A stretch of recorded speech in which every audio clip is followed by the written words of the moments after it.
Welcome to Street Sense with me, Maxwell Mensah.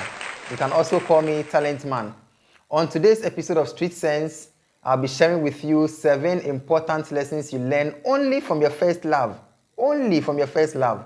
But before I get into today's message, I want to remind you, kindly subscribe to my channel. I really need your subscriptions. As I keep telling you, I'm on a 100-day YouTube challenge. And the goal is to get my first 1,000 subs by the 100th day. And so if you want to see me grow, if you want to help me grow, why don't you smash the subscribe button now? When you are done, like this video, leave a comment, and share this video. And so we get into the meat of today's episode. 7 important lessons you learn only from your first love. First lesson you learn is how to care for someone who is not your family. How to care for someone who is not your family. Look, we've all had our first love before. I remember when I had my first love. Oh my God. It was such a wonderful moment. It was, I won't share the story. Because some of you will start recalling things. But then it was a very beautiful moment, learning how to love someone who is not my family. Because until you fall in love with the very first person, you don't really know how it feels like to love someone so genuinely, so wholeheartedly, so unconditionally, who is not your family member, who is not your blood. And so one of the lessons you learn from your first love is how to love someone unconditionally. Someone who is not your family, someone who is not your brother, your sister, your parent, your cousin, nothing. No blood relation, but you just learn to love the person so unconditionally. That's the very first lesson you learn from your first love.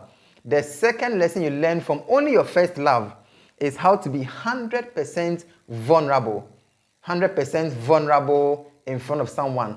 You know, when we are in love, like they say, love is blind. So when you are in love, there are so many things you do that ordinarily you wouldn't have done if you were in your right senses. But because love is blind, so when you are blind, you don't see where you are going. And so you tend to do things anyhow. So for most of us, during the time we're with our first love, and before I go on, I want to say, I'm so proud of all those who are able to date their first love and then get married to their first love. Charlie, kudos to you. We all wanted to have such experiences, but well, some of us, we never had it. And some people, as I now have met their 100th love, their 200th love, and they are still not married. Well, love doesn't find all of us at the right time. And so back to the story.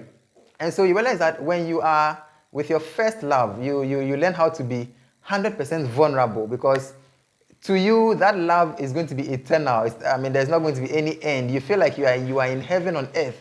You feel like this is the best time in your life.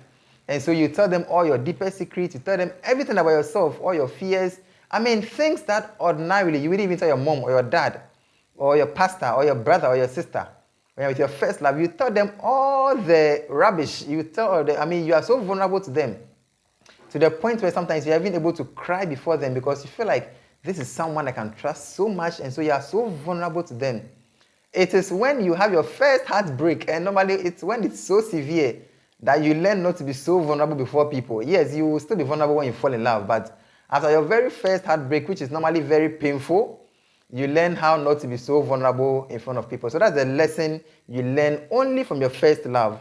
The third lesson you learn is how to be 100% comfortable around someone. For someone like me, I didn't really know how to make friends so much. And so even though I had friends, I wasn't really someone who allowed myself to be fully comfortable around people. But then when I had my first love, okay, let me change the story for me. When you find your first love, you find there's a way that you learn to be comfortable around the person. You become so relaxed. You're able to be yourself. You're able to walk around bare-chested. Some people are able to walk around naked, and people are able to do things because they are so comfortable around the person. I remember there's an experience I had where I won't share that experience. I wanted to share, but I think I won't share that experience. But for some of you, you are so comfortable around your first love to the point where you do things that ordinarily you wouldn't have done. And some of you who have had your hearts broken, when you're in your third relationship, your fourth relationship, some of the things you were so comfortable to do around your first love, you don't do them anymore because you've learned some lessons. And so the lesson about how to be so comfortable around someone, you learn it only from your first love only. The next lesson you learn is the difficulty in leaving someone you love. We all wish we will get married to our first love. When you meet the person you are so in love with and are so comfortable with, you wish the love will be forever. You wish that it will be, butterflies flying and your tummy rolling and things happening to you all the time. And so when that unfortunate reality happens and you have to part ways, you realize how difficult it is to leave someone.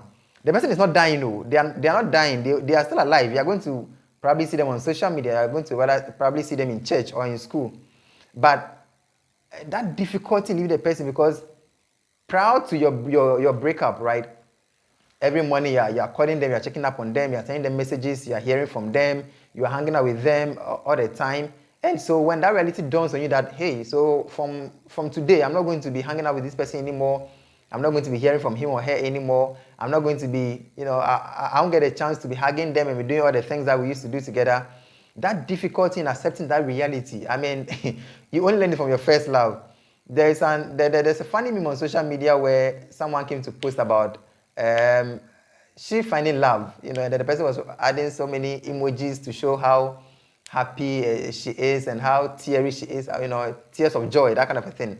And then someone came to comment, don't use the emojis too quick because you need them again. That difficulty in leaving that person, so somebody you planned your future with, you planned things to do with, you have created memories with, that difficulty in leaving that person, it's one lesson you learn from your first love.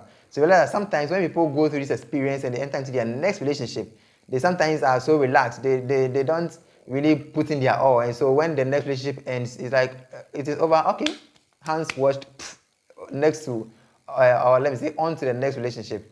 And so the difficulty in leaving someone you love, I mean, it's a lesson you learn only from your first love. Other people learn it from their second love, their third love, their fourth love, because they always get so committed to their relationship. But you will first learn it from your first love.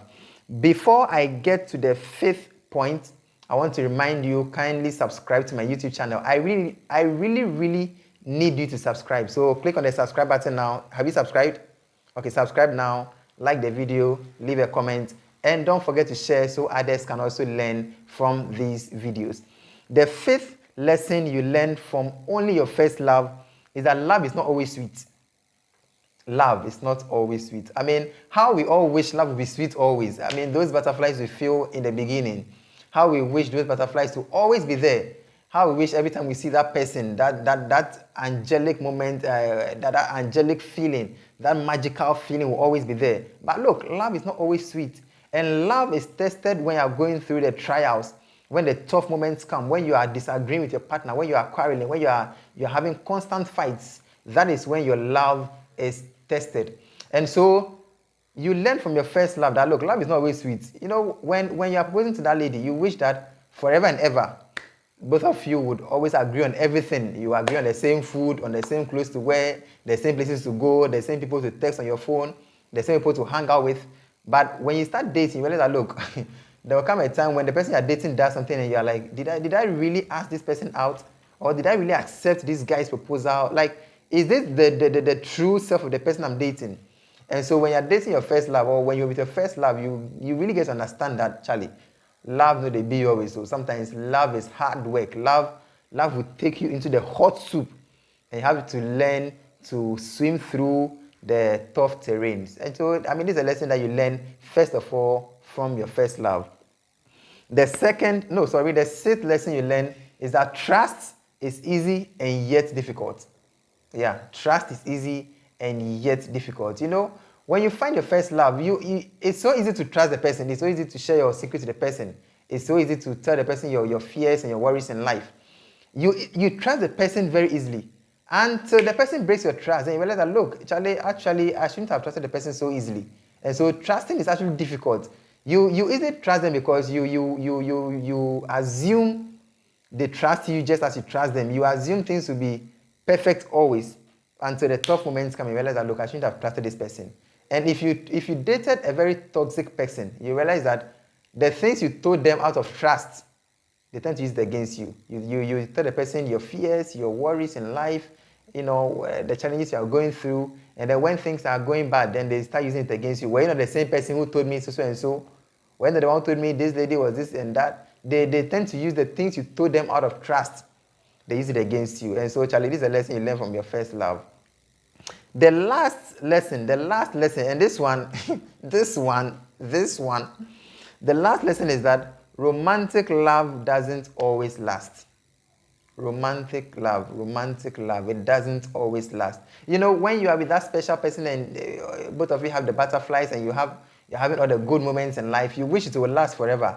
I mean, all the kisses and the hugs and the things you will do, the things you will do, you wish it would be forever, but there will come a point. And I'm not saying it will happen, because some people actually get married to their first love and they spend forever with their first love. But for some people, or for some of us, we didn't get to marry our first love, and you realize that, look, the person you were so attached to, the person you shared so much connection with, the person you were really comfortable with, the person you could share all your worries with, the person you could be with, and you wish time would just stop for you to just be there, and then, I mean, day will not come, night will not come, you're just going to be there forever. You realize that romantic love does not love always. And so, these are the 7 lessons you learn only from your first love. Mind you, you can learn some of these lessons from your second love, from your third love, even from your 85th love. But these are the lessons you learn firsthand from your first love.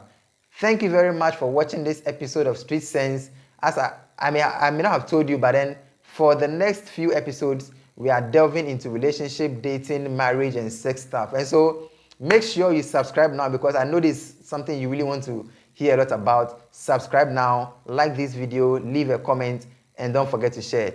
My name hasn't changed. I am still Maxwell Mensah. You can call me Talent Man. Thank you very much.